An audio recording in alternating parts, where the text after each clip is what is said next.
Halo para penggemar fisika, sekarang saya akan menjelaskan mengenai momen inersia bola pejal yang diputar dengan sumbu melalui pusat masanya. Nah, kita tahu bahwa momen inersia bola pejal kalau diputar melalui sumbu dengan sumbu itu melalui pusat massa adalah sebesar 2/5 mr kuadrat. Jadi kita bisa bayangkan ini ada bola pejal ya, maksudnya ini bola pejal, kemudian diputar dengan sumbu melalui pusat massa seperti gambar ini ya. 2/5 mr kuadrat, M itu adalah masanya dan R itu adalah jari-jarinya. Kok bisa begitu ya? Nah, kita akan buktikan. Ini pembuktiannya cukup lumayan, tapi tidak terlampau sulit sebenarnya ya. Coba perhatikan baik-baik. Sekarang saya akan mengambil elemen silinder. Jadi saya menggunakan cuplikan massa berupa silinder. Ini ya silindernya dengan tebal DY, silindernya itu panjangnya DY atau tebalnya DY, jari-jarinya X. Sehingga kita bisa mencari berapa cuplikan volume dari silindernya. Nah, cuplikan volume silinder itu berarti dV sama dengan apa? Kan luas lingkaran dikalikan tebalnya. Jadi pi E kuadrat dikalikan dengan DY begitu. Nah, ini ada hubungan matematis antara X, Y dengan R. Ini Y ya. Yang ini X, jari-jari silinder. Terus kemudian R itu adalah jarak tepi silinder ke pusat bola. Nah, sekarang kalau kita hubungkan, berarti persamaannya kan R kuadrat sama dengan apa? E kuadrat plus Y kuadrat. Nah, ini anggap aja persamaan satu, yang ini adalah persamaan yang kedua, begitu. Nah, sekarang coba perhatikan. Kalau saya ambil elemen silinder, berarti dia akan punya momen inersia itu sebesar setengah. Nah, ini cuplikan massanya dikalikan dengan R kuadrat, tapi R-nya itu adalah X. Jadi seperti itu. Momen inersia silinder pejal sebesar setengah mr kuadrat itu sudah pernah saya buktikan di video saya sebelumnya. Lanjut, persamaan di atas bisa ditulis DI sama dengan setengah X kuadrat DM. Nah, ini sebut aja persamaan 3. Nah, ini unsur-unsur persamaannya ya. Sekarang kita akan mencari DM-nya berapa. Kita tahu yang namanya massa jenis, karena kita anggap bola itu bersifat homogen, massa jenis itu M per V. Bisa juga kita rumuskan cuplikan massa dibagi dengan cuplikan volume berupa silinder itu. Jadi kalau begitu DM-nya ini bisa diganti Rho kali dV kan. Jadi DI sama dengan setengah E kuadrat. DM-nya itu bisa saya ganti Rho kali dV. Jadi, Rho dikalikan dengan dV. Lalu dV-nya saya ganti dengan ini. Jadi pi E kuadrat kali D. Nah, inilah momen inersia dari cuplikan atau elemen silinder yang kita ambil itu. Nah, sekarang perhatikan baik-baik di sini ya. Di sini ada X pangkat 4 berarti. Jadi ini setengah Rho kali pi X pangkat 4 D begitu.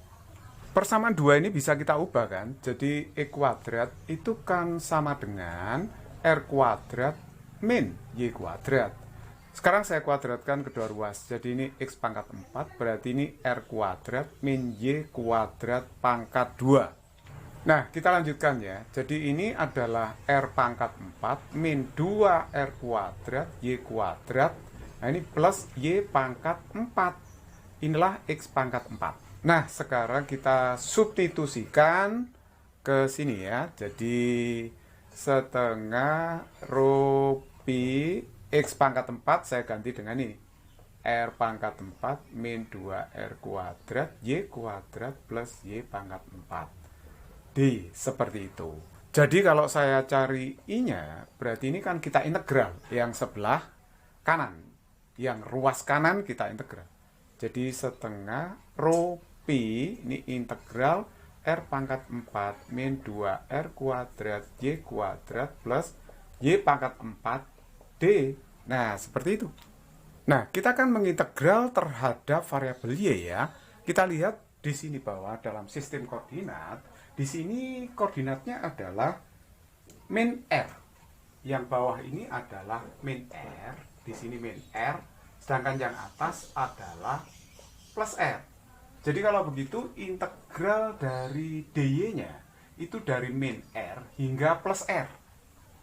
Jadi ini integralnya dari min R sampai dengan plus R kan gitu ya.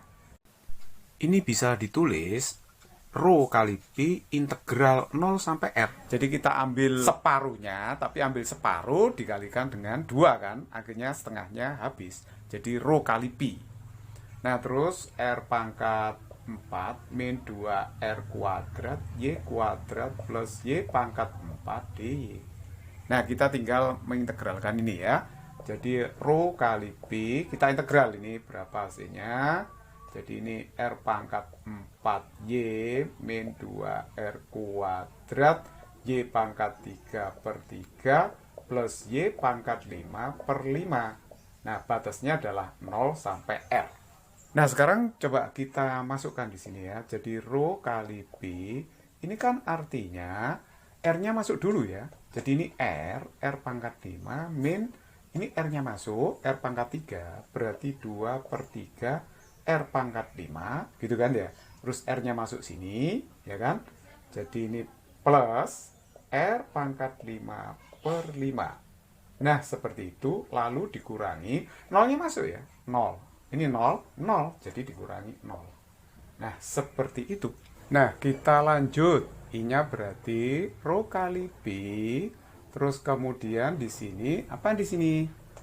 Ini kan R pangkat 5. Tapi ini 3, ini 5. Kita samakan penyebutnya. Jadi ini 15, R pangkat 5/15 ya. Ini kalikan 5, berarti min 10, R pangkat 5/15. Dikalikan 3, berarti plus 3, R pangkat 5/15. Nah, seperti itu. Sekarang perhatikan, ini 15 dikurangi 10, 5 ditambah 3 berarti 8 ya. Jadi ini hasilnya rho kali pi 8/15 R pangkat 5. Nah, rho itu apa sih? Rho itu kan massa bola dibagi volume. Jadi kali pi 8/15 R pangkat 5. Massa biarkan. Volume bola kan 4/3 pi R pangkat 3. Ya kan? Kali pi 8/15 R pangkat 5. Nah, sekarang kita balik 3/4, ya kan? Pi-nya dicoret dulu. Nah, Pi-nya coret dulu, ya, 3/4 M, ya kan? Terus kemudian yang atas 8 R pangkat 5, yang bawah 15 R pangkat 3. Jadi kalau begitu apa ini? Nah, 8/4 itu 2, ya kan? Sedangkan 3/15 itu 1/5. Jadi kalau begitu ini 2/5 M, ini saya bagi, berarti R kuadrat. Nah, akhirnya kita mendapatkan momen inersia bola pejal yang diputar dengan sumbu melalui pusat massa. Jadi M itu adalah massa bola, R itu adalah jari-jarinya. It's very easy problem, not complicated.